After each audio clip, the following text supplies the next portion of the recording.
എന്തൊക്കെയോ ആരോപണം പറഞ്ഞു നടക്കുക.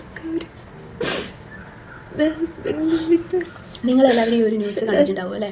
വളരെയധികം വിഷമം തോന്നിയ ഒരു കാര്യമാണ് കേട്ടോ. എന്തൊരു അവസ്ഥയാണ് അല്ലേ?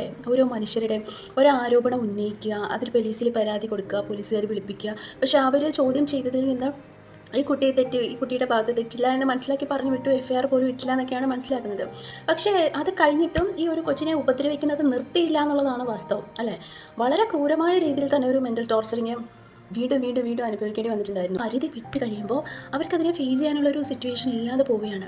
അല്ല, ആരെങ്കിലും ഒരാളെങ്കിലും ആ കുട്ടീനെ ഒന്ന് കേട്ട് വിശ്വസിച്ച് അവളുടെ കൂടെ നിന്നിരുന്നെങ്കിൽ ഒരു പക്ഷേ അവൾ ഫൈറ്റ് ചെയ്തേനെ.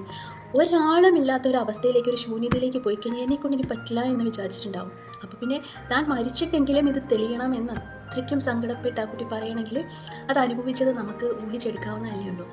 ഇതൊന്നും ഇപ്പോൾ ഇവിടെ മാധ്യമങ്ങൾ റിപ്പോർട്ട് ചെയ്താലോ അല്ലെങ്കിൽ കുറേ സംസാരിച്ചാലോ എന്നുള്ളൊരു കാര്യമൊന്നുമില്ല.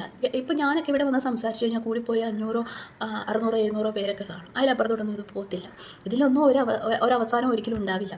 അപ്പോൾ നമ്മൾ എന്താണോ പഠിച്ച് വളർന്നത് അതാണ് നമ്മളിന്ന് സമൂഹത്തിലേക്കും സ്വന്തം കുടുംബത്തിലും ഒക്കെ അപ്ലൈ ചെയ്തുകൊണ്ടിരിക്കുന്നത്. ഇന്ന് നിങ്ങൾ ഈ ദ്രോഹപ്രവർത്തികളൊക്കെ ചെയ്യുമ്പോൾ ഇതൊക്കെ കണ്ട് നിങ്ങളുടെ കുട്ടികളും ഇത് തന്നെ പഠിച്ചിട്ടാണ് വളരുന്നത്.